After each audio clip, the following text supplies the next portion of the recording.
I have come to the conclusion, after watching many executives at work, that there are basically two types of executives in American business, and I presume this is the world over. It doesn't make American nothing. The only reason I say American is because I'm an American and know more about America than any other country. I have come to the conclusion that there are two kinds of executives.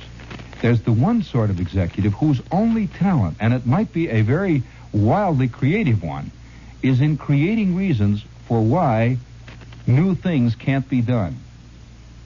For why some guy's immediate reaction is to immediately catalog 5,000 reasons why certain things cannot be done. Now, there is another kind of executive who is extremely rare, by the way.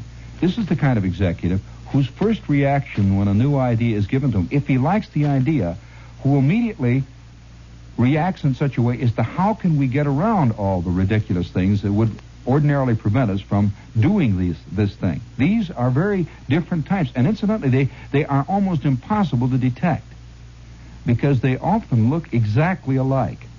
It is only after watching a man work for 5 years do you realize what school he belongs to. So don't believe in what they say. Many guys says, now look, Charlie, one thing I want is new ideas. I want blah, blah, blah. And he goes on like this for 2 years. And then at the end of 2 years, he says, however, because of so-and-so, usually other reasons beyond his control, we won't be able to do this. Now many a guy's total function in an organization is the function of creative obstructionism. This is a kind of, and by the way, there are whole political parties based on this, and obstructionism as a way of life, you see, and as a forward-looking policy. Then it gets to be a very interesting thing. There's such a thing as positive obstructionism, and it gets pretty wild, you see. And so you see, there are two types of executives, and they work. And here is, I think, one of the most interesting of all aspects of this type of the two executives, the two types. They do not ever exist together. It is impossible for the two of them to exist together. They cannot.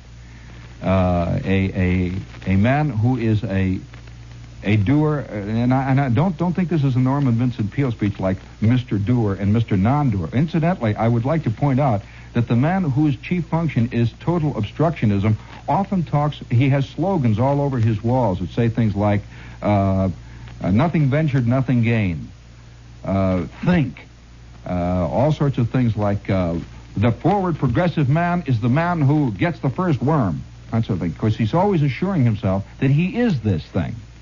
And he has to constantly reiterate it to himself.